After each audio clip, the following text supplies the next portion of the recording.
SMZ news, खबर नहीं आपकी आवाज। सीएए के विरोध के नाम पर जिस प्रकार की घृणा की राजनीति हो रही है, आज हम सब उससे परिचित हैं।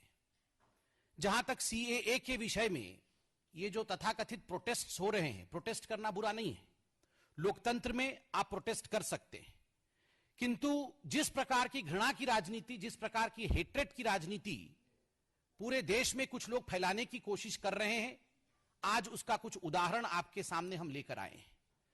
बंधुगण, इस पूरे प्रोटेस्ट में आपको याद होगा, चाहे शाहीन बाग हो दिल्ली में या जो तथाकथित शाहीन बाग पूरे देश में बने हुए हैं, उनका कोई झंडा बरदार है, तथाकथित लीडर है, तो उनका नाम ओवैसी है, AIMIM पार्टी है।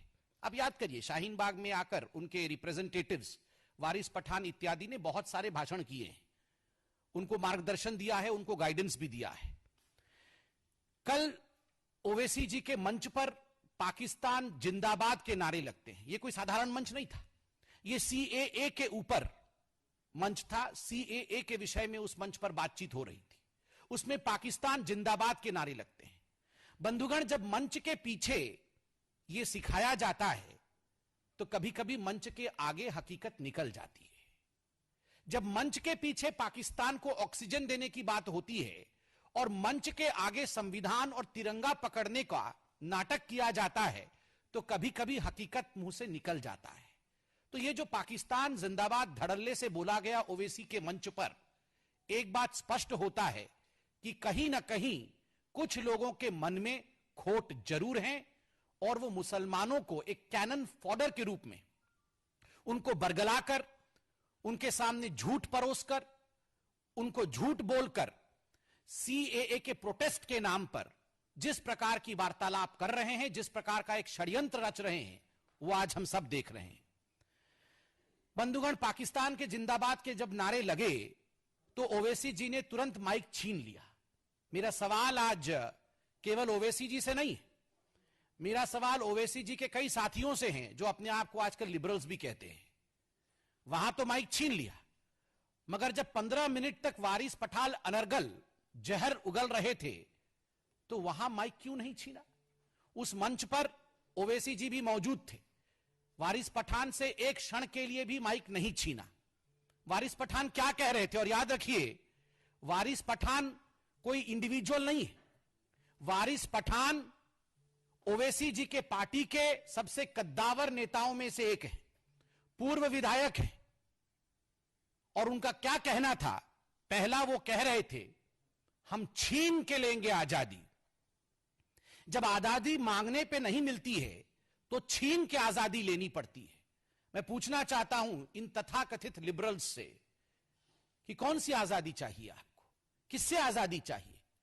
संविधान से आजादी, हिंदुस्तान से आजादी, देश से आजादी? कौन सी आजादी जो आपको ना हिंदुस्तान की सरकार दे पा रही है, ना हिंदुस्तान का हाई कोर्ट दे पा रहा है, ना हिंदुस्तान का सुप्रीम कोर्ट दे पा रहा है, जो आपको छीन के लेना पड़ेगा? आपको सुप्रीम कोर्ट पे भरोसा नहीं है? CAA के मसले पर और बाकी सारे मसलों पर जिसमें भी आपके मन में संशय था, उन सारे मसलों पर आप सुप्रीम कोर्ट गए। सुप्रीम कोर्ट में सुनवाई चल रही है, कुछ विषय में सुनवाई हो चुकी है, फिर भी आपको सुप्रीम कोर्ट पे भरोसा नहीं है और आप कह रहे हैं हम छीन के लेंगे आजादी, क्योंकि हमें आजादी मिल नहीं रही है।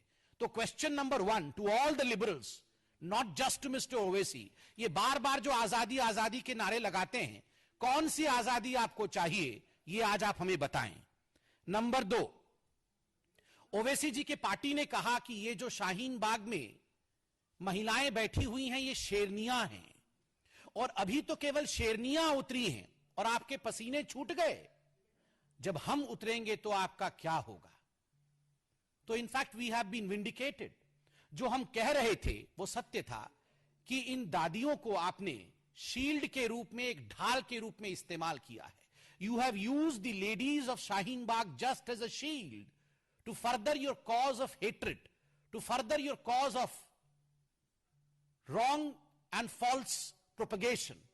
जो प्रोपगेशन आप गलत तरीके से कर रहे हैं, उसके लिए आपने इन दादियों को एक शील्ड के रूप में इस्तेमाल किया है। उनको आप शेरनी कह रहे हैं और आप कह रहे हैं कि जब आप उतरेंगे तो न जाने देश में किस प्रकार का माहौल होगा। और अंत में ओवैसी के पार्टी के लोग जो कहते हैं, और मैं तो कहूंगा ये ओवैसी की पार्टी नहीं, खुद ओवैसी ही कहती है, क्योंकि जैसे Gandhi family is equal to Congress, ठीक उसी प्रकार Owaisi is equal to AIMIM. AIMIM कोई ओवैसी जी से अलग नहीं है। तो अंत में ये पार्टी कहती है, ओवैसी जी कहते हैं 15 करोड़ वर्सेस 100 करोड़। कौन है ये 15 करोड़ और 100 करोड़ कौन है? ये कौन 15 करोड़ है जो टेक ओवर कर लेंगे 100 करोड़ के ऊपर? देखिए, हिंदुस्तान की जनता मूर्ख नहीं है, ये पढ़ी लिखी बुद्धिमान जनता है, जनगणना के विषय में जानते हैं। और आज ये लोग जनगणना क्यों रोकना चाहते हैं, एनपीआर क्यों रोकना चाहते हैं? क्योंकि ये चाहते नहीं है संख्या सामने आए, किंतु संख्या सामने है।